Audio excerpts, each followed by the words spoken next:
आज हम पहुंचे हैं मुक्तेश्वर धाम, जहां देश विदेश से लोग नतमस्तक होने आते हैं। ये मंदिर जो है बिल्कुल रंजीत सागर डैम के समीप बना हुआ है। तो बात करते हैं बाबा जी से। बाबा जी, आपका नाम क्या है जी? देखो जी, हमारे अखाड़े का नाम तो सूरजगिरी है, लेकिन ऐसे हमारे को तिवारी बाबा जी बुलाते हैं। तिवारी बाबा के नाम से ही मैं मशहूर हूँ। बाबा जी, इस मंदिर की महानता के बारे में कुछ बताएं। जय भोलेनाथ की, जय मुक्तेश्वर धाम की। ये जो मंदिर है पठानकोट से ठीक 20 किलोमीटर दूर रंजीत सागर डैम के पास गांव डूम के बीच में स्थित है। और इस शिव मंदिर के चरणों में राबी मैया बह रही है, जो मणिमहेश कैलाश से आ रही है।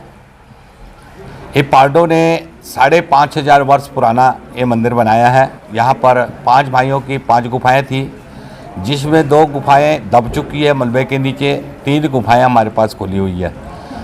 मैन जो गुफा है उसमें धर्मराज का धूना है, द्रौपदी मैया की रसोई है, पांडवों का हाथों का शिवपिंडी स्थापना है, और वहाँ पर बाबा भैरवनाथ है, 9 देवियाँ हैं, महालक्ष्मी कमला देवी है, नंदी महाराज है। यहाँ पर पांडवों ने 5 गुफाओं का निर्माण किया और भगवान शिव की जागृति की। भगवान शिव ने उनको दर्शन दिया और युद्ध में विजयी होने का वरदान उन्होंने प्राप्त किया।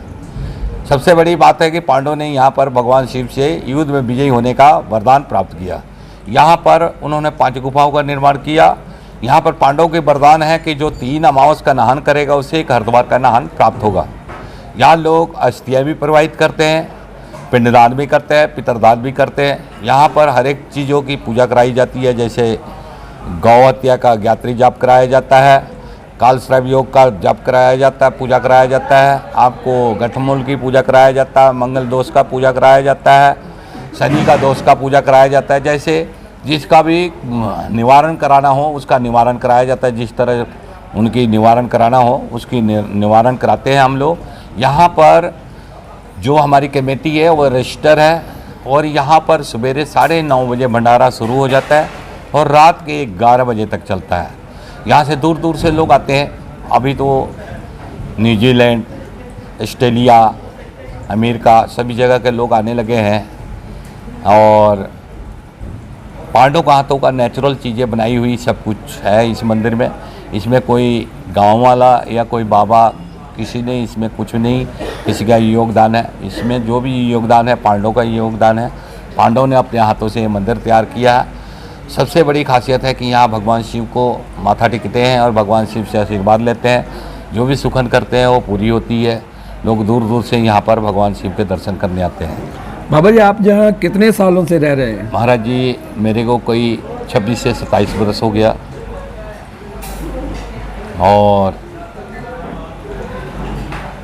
उस टाइम से अभी तक यहीं हूँ। यहाँ से आगे पीछे नहीं गया हूँ। हमारे आगे एक बहुत बड़ा खतरा आया था कि जब शाहपुर कंडी एक डैम बनेगा, बड़ा डैम के आगे एक छोटा डैम होता है, जो 206 मेगावाट का डैम बनेगा तो ये मंदिर डूब जाएगा।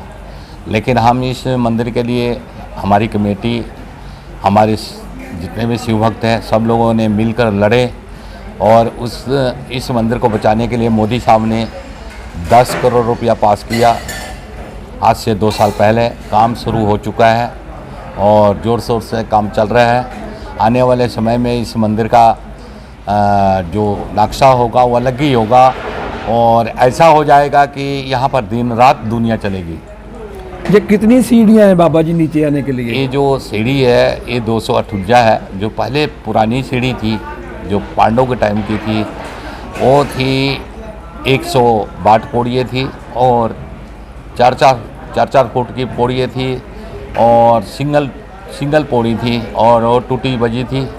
उसको तोड़ के हम लोगों ने दोबारा इसको बनाया, और आगे काम चल रहा है। और भगवान शिव का अगर आशीर्वाद रहा तो आने वाले समय में यहाँ पर गरीब के बच्चों लोग के लिए अस्पताल भी होगा, स्कूल भी होगा।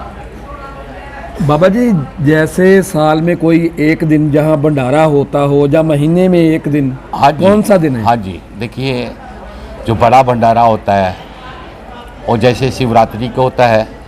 शिवरात्रि को 2 दिन भंडारा बहुत ज़ोर शोर से चलता है। जैसे रात को शिव विवाह कराते हैं, दूसरे दिन शिवरात्रि होती है। तो रात को शिव विवाह में भी कम से कम 20 से 25 हज़ार लोग होते हैं। पूरी रात भी लंगर चलता है और सवेरे शिवरात्रि होती है तो उसमें भी भंडारा चलता है। बहुत भंडारे होते हैं और भी भंडारे होते हैं।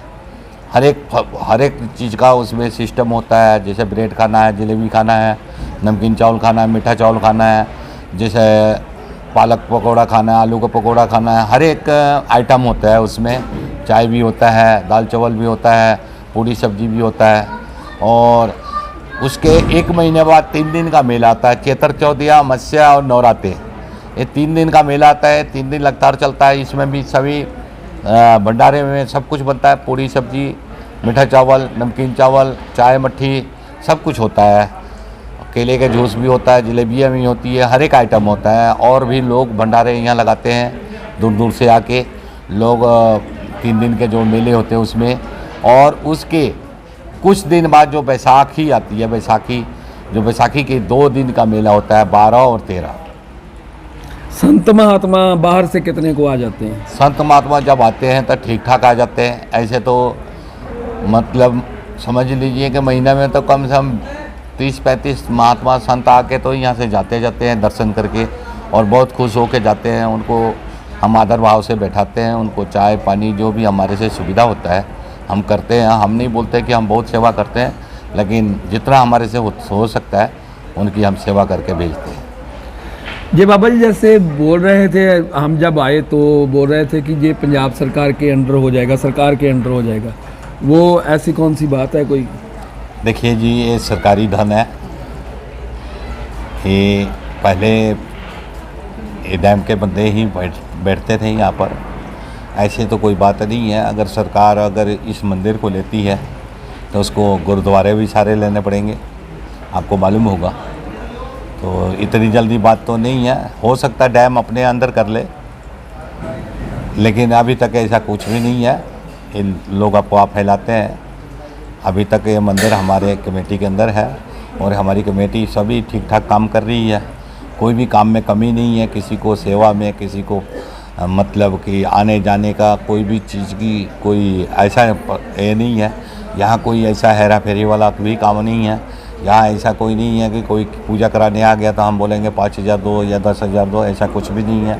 लोग अस्थियाँ परवाने आते हैं, अस्थि परवा के जाते हैं। आप उनसे भी बात कर सकते हैं। कभी बीच में आप आओ, जब मेला होगा तो उसमें हर एक किस्म के लोग आते हैं। अस्थि परवाने वाले भी आते हैं, पूजा करवाने भी वाले आते हैं। तो आप मीडिया वाले हैं, उनसे भी पता कर सकते हैं क्या यहाँ ऐसी हेरा फेरी तो नहीं होती है। हम लोग यहाँ पर कोई ऐसा हेरा फेरी वाला बात नहीं है।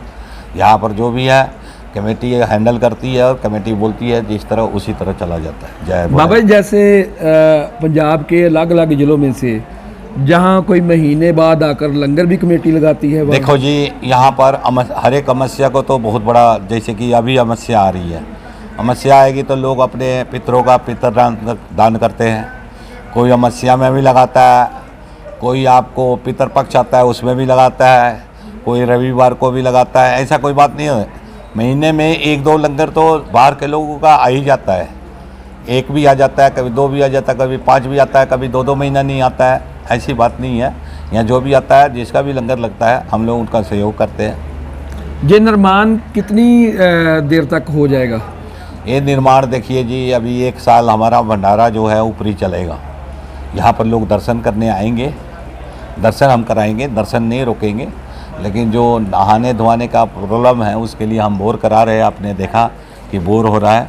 बोर के लिए वो पानी इसका सुविधा हम ऊपर देंगे कि हाँ, ऊपर से नहा के नीचे आ जाओ आप लोग और आके दर्शन करो। हम संगत को जितना भी सुविधा दे सकते हैं हम देंगे। ये आपने बात सुनी बाबा जी के मुंह से और बहुत अच्छे तरीके से समझाया बाबा जी ने, और इस मंदिर की महानता के बारे में सभी को बताया है। अब हम आपको अलग अलग मंदिरों के दर्शन करवाएंगे और जो काम चल रहा है उसकी भी वीडियो जो है आपके सामने आएगी, तो हमारे साथ जुड़े रहिए।